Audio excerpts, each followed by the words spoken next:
Hello, and welcome back to another episode of Race Rats podcast. She's Back. I'm back. She's back. Hello. It's been a while. It's a weird few episodes. But we are here today to talk about Qatar. Which has been a little bit since Qatar, so it definitely took some refreshing for me to get there. But we're here. We're ready. It's been a while since I've also been in here filming, so I'm kind of still remembering things. I was like, she asked me to do the start, and I said, I don't remember. I don't know what I'm saying.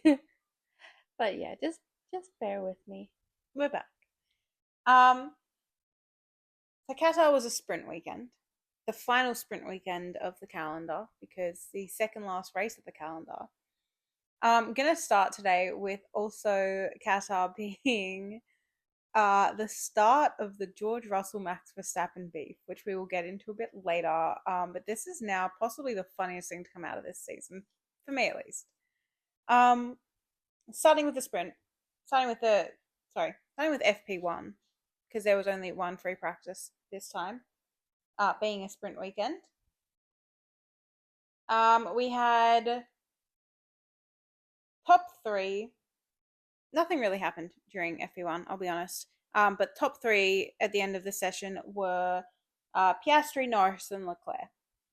And we are closing in on the Constructors' Championship at this point. Very, very close between Ferrari and McLaren. Every session shows like what the pace is going to be for that weekend. You really want to pay attention to it, as well as every qualifying position, every sprint race point, all of that. That's it all makes it close in that little bit closer. And McLaren could have taken Constructors this weekend, so it was very, very important to pay attention to that. It also was the fight between Norris and Leclerc for that P2 in the Drivers' Championship. Obviously, Verstappen already won, but like you want to be climbing that as much as possible to be like, okay, like Verstappen might have won, but like I was the next best. Then we had sprint qualifying, or the sprint shootout, which saw the first five out, bottom to top, as a very, very unfortunate exit again for Franco Colapinto. Zhou Guanyu, Esteban Ocon, Yuki Tsunoda. He's been so consistent this year. And it was sad to see him. Well, no, this was... Oh, not good job? Not a good job. He was out in SQ1. Oh. He was first five out. That's a bit sad. That's what I mean. He was so consistent this year, and we just had a bad run. And not so surprising, Sergio Perez. Right? Right? Who was that? It was Fangs. He does not like Perez. Like, oh, no. Not a fan of Perez, are you? Look at that face, he says. Is that man? No. Who's your favorite? Say, is it Carlos Sainz? It's Carlos Sainz. And Lando Norris. The little ear keeps twitching. The ear's like just a little bit. Lando Norris? Yeah. Yeah, alright. Next five out were Kevin Magnussen, Lance Stroll, Valtteri Bottas, Alex Albon, and for a double Aston Martin. I saw that coming. Aston Martin? Okay. For a double Aston Martin deletion, Fernando Alonso. Oh no. Both out in SQ2. Oh no. Which leaves the top 10. You had Liam Lawson down in 10th. Nico Hülkenberg. Pierre Gasly. Pierre Gasly making it to SQ3. Again, doing well this end of the season. Gasly's doing well. Lewis Hamilton, Max Verstappen, Charles Leclerc, Carlos Sainz, Oscar Piastri, George Russell, and Lando Norris on sprint pole. Yay! It was a good one. Nice job. Um, Oscar did scare us a little bit because right at the end he had lap time deleted, Why? track limits. But he had just enough time to put his foot to the floor and put in a damn good lap that brought him back up to P3. Oh, So that's good. very lucky Nice there. job. Then we had the sprint race. The sprint race is where it got a bit more exciting. So the top three remained the same throughout the sprint race of Lando, George, and Oscar. Except Lando kind of just pulled away. Lando had a great start and just pulled away from the pack and kept that lead. He never gave up that lead for all 19 laps. George and Oscar were fighting pretty hard. Like there was a point where George complained that Oscar fully turned into him, but that's just a Oh, really? that's just it's a George comment at this point. I swear to God, we hear that about every driver that comes close to his car. Is they fully turned in on me? Did they though? Funny. Did they? And then yeah, they fought it out to the very very end, and Oscar had moved up to P2. And obviously George was wanting that position back. George never got that position back, but you know what did happen? At the very, very end, and I do mean within the last few meters of that race, Lando dropped all the way back to give Oscar the win. It was a risky Aw. move. It was a very risky move Yeah. with like how close George and Oscar were, Yeah. but he did it. Even though the team had told him not to, the team said we're happy to finish in this position. What position was he in? He won. Lando was about to Lando. win. Yeah, Lando was about to win the sprint, and Oscar to come P2. And the team said, "No, we're happy to keep this. Don't do anything. Like, just let's finish this That's race." interesting. And at the very, very end, he did the switch, which is apparently something he has been trying to plan to do since Brazil, because Oscar gave him the sprint win in Brazil when he was still in contention for the Drivers' Championship. Right. So he wanted to pay Oscar back that favor. That's strange. But like not strange, but interesting because like No other driver pairing would do that. I feel like yeah, because you're racing to win, right? Yeah. But this And is every more point than counts. racing to win. These guys are like giving each other wins and Well, favors. see, either way, like the 1-2 in the sprint was the same amount of points for Yeah, the that's constructors. But the thing it did affect is Lando in the Drivers' Yeah. Championship. With how close him and Leclerc were, uh, giving that win away was a risky move, especially with how close Russell was. There was a very big chance that he lost that P2 spot even. But he was smart about it, and he did it. And Oscar got his sprint win, and yeah, Lando P2, and they kept the P1, P2 for McLaren. There's a bit of controversy about it because George Russell behind said, why would he do that? Like, that was so stupid, and tried to complain about it. And everyone else was like, actually, that was kind of nice of him because he went against team orders because he felt he owed Oscar that for what Oscar had done. So that's very sweet. And then we went into qualifying. So, qualifying, nothing big happened again. A few complaints from drivers about just everything. Everything. Just so normal for them. First five out, Esteban Ocon. Again, Franco Colapinto. He was having a rough few last races. I guess he's still like pretty. He was doing really well, but then he just, yeah, I don't know what happened. He just started struggling. But again, it's probably like the mindset of like, Yeah. in a few races, I don't have a seat. Oh yeah, that's right. I'm still remembering. So like he only has a few races. Yeah, he didn't have a seat for next year. We're still waiting to see because there's still like one seat left to be announced, I guess. For which team? Technically VCARB, Oh, I see. but like there's a whole lot of movement with like Red Bull and VCARB that like they're looking at right now. But yeah, I think it all kind of got to him of like, I probably don't have a seat next year. What do I do? Yeah. But yeah, Franco Colapinto, Nico Hulkenberg, Liam Lawson, and for a double Williams elimination. Okay, What is you that? good?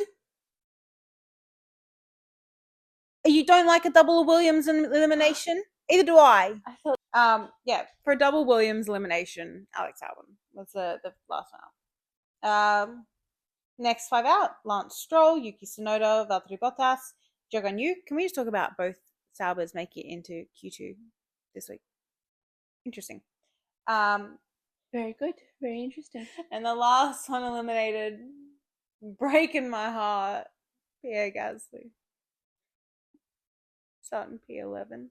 Oh, Gasly is grown on you, I guess. I love Gasly. Yeah. I've never hidden You've that. never not loved Gasly. I get roasted for this all the time for my love of the Frenchman. Sorry. Opening my can. Yeah, I get roasted all the time for my love for that Frenchman, especially in the group chat. They tell me I'm not allowed to love that Frenchman, but I'm turning them. Why turning not? a few of them. I'm turning a few of them. Every so often I send a picture of Gasly and they're like, well, actually, no. And they're like Brittany Broski. Well, literally, it's kind of funny. I'm on the Gasly agenda at this point. I will make people like that man. Anyway, after qualifying, oh, hold on, we've got the top 10. I completely forgot. Top 10, bottom to top, Kevin Magnussen, shockingly in Q3 for the first time in a while, Sergio Perez, Fernando Alonso, Carlos Sainz. Babe, why were you down in P7? It's 5 or up. You're obsessed with that 5. Where are we down in 7? Anyway. Yeah. Lewis Hamilton. Stick with the number 5. Yeah, 5 or up, please. But in 5th, Charles Leclerc, the other Ferrari. 4th, Oscar Piastri. 3rd, Lando Norris. 2nd, George Russell. And 1st, Max Verstappen. That is not the way that the race started, because after this, George Russell had a little something to say about it and said that he was impeded by Max Verstappen, and then it got taken to the steward's office, and it caused, yeah. Anyway, overnight it was then announced that Max Verstappen had gotten a one-place grid penalty, the stupidest thing I've ever heard. A one-place grid penalty, and would be starting P2 while George Russell started P1 on pole. Everyone was kind of up in arms about it, being like, what the hell do you mean a one-place grid penalty? That's not heard of. That would be the first of many things that happened for the rest of that weekend that are unheard of. So it's usually more than one place. Yeah. And yeah, everyone was like, okay. So then on to race day. So, race day. Obviously, grid starts different with Max Verstappen losing pole position. Still had a really good getaway though at the start of the race, but very quickly there was a safety car brought out because the Haas of Hulkenberg? Yeah, Nico Hulkenberg. The Haas of Nico Hulkenberg went a little bit wide into one of the first corners and kind of went into Ocon, which then sent the Alpine of Ocon into the Williams of Franco Colapinto. The Williams that has already had so much work done to get it to there. Those poor mechanics have been through hell the last few weeks. And again, we have another car out for another race weekend. That's so upsetting. Yeah. Yeah. So that made both Ocon and Colapinto retire very, very early into the race, which is sad considering it was Colapinto's second last race. And it's also, to speak of, also Ocon's very last, second last race with Alpine at the time. A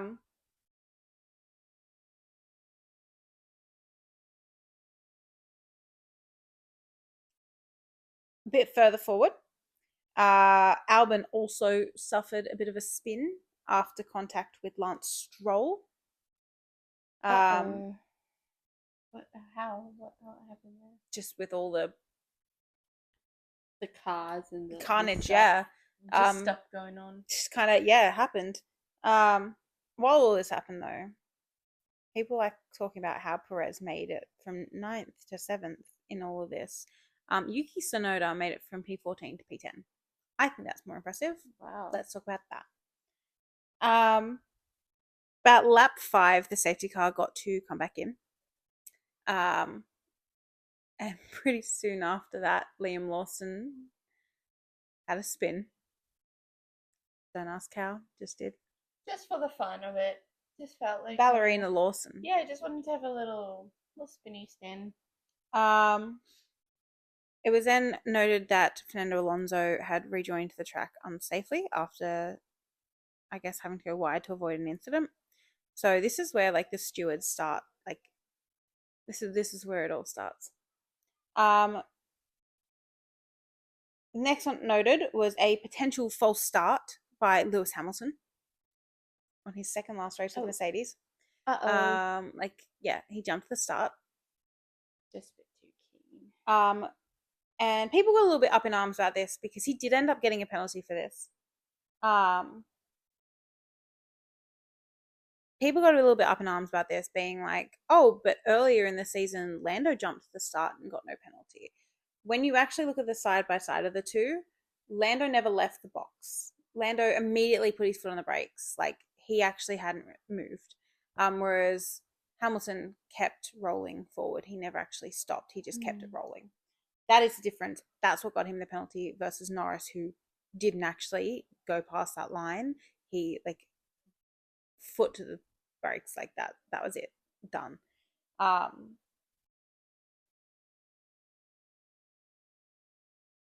So Lance Stroll also got a penalty for the incident with Albon,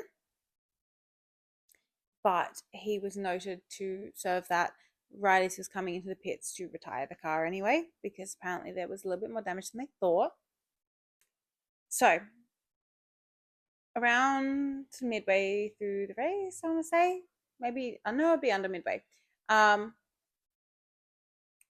were some yellow flags thrown out. Now, watching the race, watching this happen live was really, really confusing. So to start off, it was the yellow flags came because the wing mirror of Alex Albon had come off on the main straight. On the racing line. Let's just note that right now. On the main racing line. How did it come off though? Did he It's really funny because you see the footage. It just kind of just. It's so weird. It's just kind of just like falls off. Yeah. Sabotage. It was really, because when I first heard about it, I was like, oh, like he's come into contact with someone or something. No, man's mirror just plop. What the? The Williams has really said enough. So that happens and yellow flags get thrown out, but they don't, because watching this happen live, in the span of seconds, I thought there was a glitch in the system, because on like where it shows like the time stamp, it obviously says when there's a flag, it goes yellow flag, green flag, yellow flag, green flag, yellow flag, green flag, and just keeps going. And I'm like, what is going on? I thought there was a glitch. The commentators thought something was glitching because they're like, wait, what? What? Nobody knew what was going on. Next thing you know, Verstappen's on the radio saying Lando didn't lift. Lando didn't lift. I think you should check that out. I don't think he lifted behind me. If it's behind him, how would he know? Because Lando was like obviously still coming up fast or whatever. Lando had not even seen that it was yellow flags, because when the replay came through, it did not show like the lights on the side did not show until he was basically parallel with them, and the light in front of it was green. But also when you look at that playback, it's not for the flags, it was a solid yellow, basically saying that like caution, because like the track could be slippery. So it wasn't even the right light on at the time. So anyway, this keeps going. It gets noted by race control. 20 laps later, that penalty gets served. Before this happens, though, the incident that caused the yellow flag, green flag, yellow flag, green flag, whatever, of Albon's mirror, that mirror got left in the middle of that track for 8 minutes. Which is no safety car or nothing. They straight up left it there for about 8 minutes. And the only reason this then caused further flags and a safety car, I'm pretty sure that was a safety car, was because Lewis Hamilton and Carlos Sainz both got damage from it, from running over it. They both got really bad punctures. So then obviously safety car has to come out because they're hobbling back to the pits, and it's just a whole mess that could have been avoided if we had actually removed that from the track 8 minutes prior. But anyway, the penalty that gets served to Lando 20 laps later was a 10-second stop and go, which is way too harsh for what actually happened. What is a stop and go exactly? So stop and go, okay, you got two types of penalties. Yeah. You've got like your normal 5-10 second one where you can either serve it in the pits or it gets added to your time at the end. So say you finish third, but the car behind you was less than 5 seconds behind you, you would then go next. So whoever is within that 5 seconds, you would be going behind them, basically. A stop and go is you have to go to the pit and serve it as a penalty before the car can get touched. Oh. You don't even have to do a pit stop. You just kind of have to go in. Yeah. So a 10-second stop and go actually equates more to about a 40-second with pit limiter and how much you have to slow down to go into the pits and that kind of thing. Yeah. So you lose about 40 seconds with a stop and go. So everyone was a bit like, okay, that's not right. He shouldn't have gotten a 10-second stop and go. Like, if you're going to penalize him 10 seconds, whatever. Yeah. Not a 10-second stop and go. Yeah. There's a big difference. It also came out after the race that not only was it a 10-second stop and go, he got 3 penalty points for that. He had not caused any harm. He had not put anyone in danger. There was nothing that should have gotten him that harsh of a penalty, considering people that have caused massive accidents have only had 2 penalty points. I feel like the way they give penalties and that, it just doesn't make a lot of sense. No, this weekend, Qatar really didn't make sense to anyone. So anyway, they wait 20 laps to serve this penalty to him and say, you've got to serve it in the next 2 laps. There is 8 laps left of the race. They waited until the very end to serve it, which screwed McLaren. So obviously he goes in, serves it, comes back out at the back of the pack. He's got 8 laps to make it back up to the points to anything. He does. He makes it up to 10th. I think he also got fastest lap at the end as well. So he gets 2 points for that because he gets fastest lap and 10th.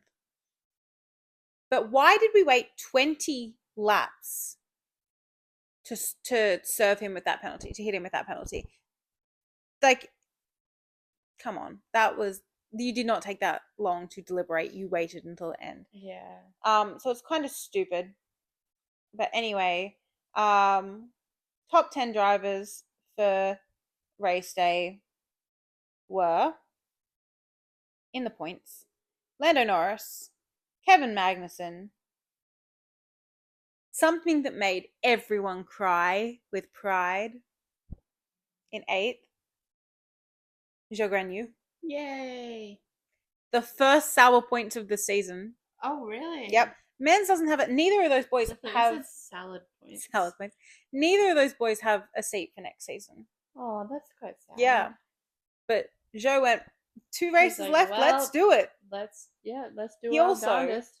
He also got driver of the day. Oh, that's so because nice. Everyone was so happy for him. Oh. Fernando Alonso in 7th. Carlos Sainz in 6th.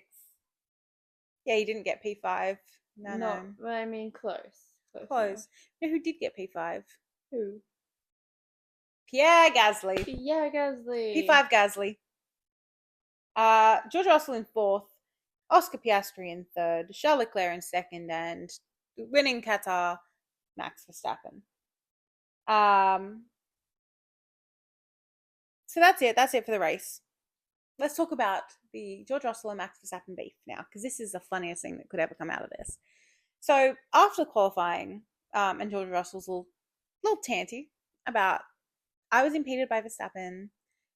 They got called to the stewards room, where I would love to have been a fly on the wall. I would love to see the footage from this room, just because to see what happened. obviously, like after the race and that, all the media gets done, and because George finished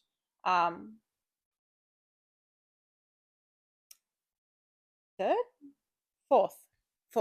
So he had all his media done, and Verstappen being the winner has extra media to do. And Verstappen waited until all the end of the media to turn around and say, George Russell's a snake. Whoa. He turned around and said, the man that you see on cameras is not the actual man. He's a very different behind closed doors. This is how he behaves. And I don't want somebody like that in my life. I don't want him around me. I don't need him. Wow. Why did he wait till the very end to say this? Because it's Max Verstappen. Just drop a bomb and then he just leave. See you next week. It was so funny. It was so funny because obviously this comes out. No one else is doing media. It's the end of the weekend. We don't get to hear about this until the next race. Obviously, it's a triple header, so it's only a week. We don't get to hear about it till media day next week. And everyone's just like, whoa, Hold on, don't leave us hanging. What? There's beef now between George Russell and Max Verstappen. So it's funny.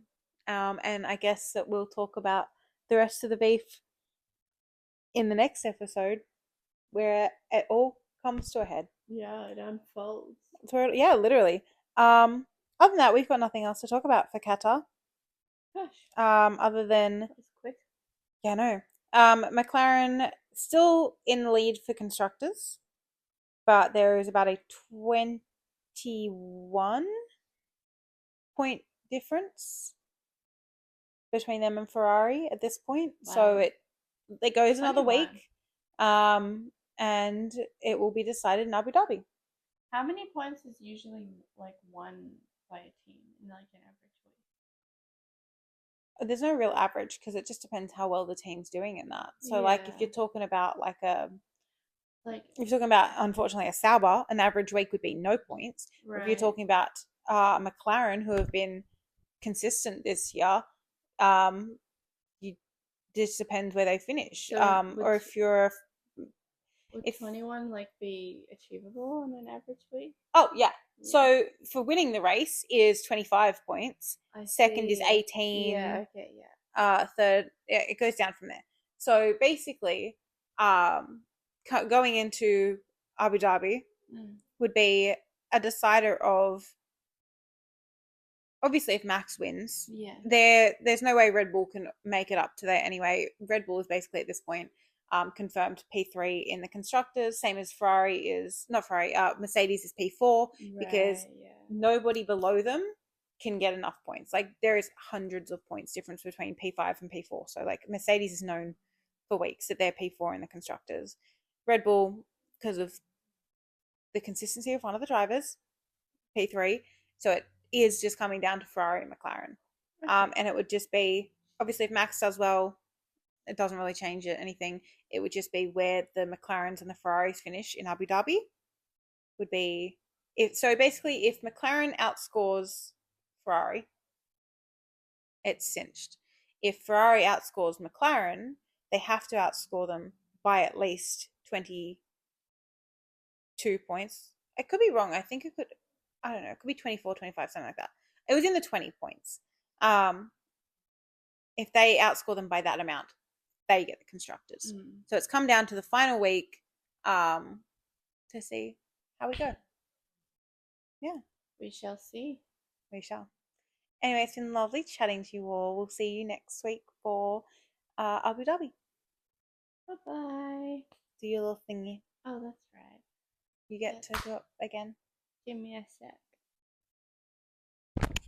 I'll hold my bug. Oh, I'm stuck. Bye. See you next week. Oh, that's right. I usually do the bug. We're getting used to it again. Ah, what are you saying?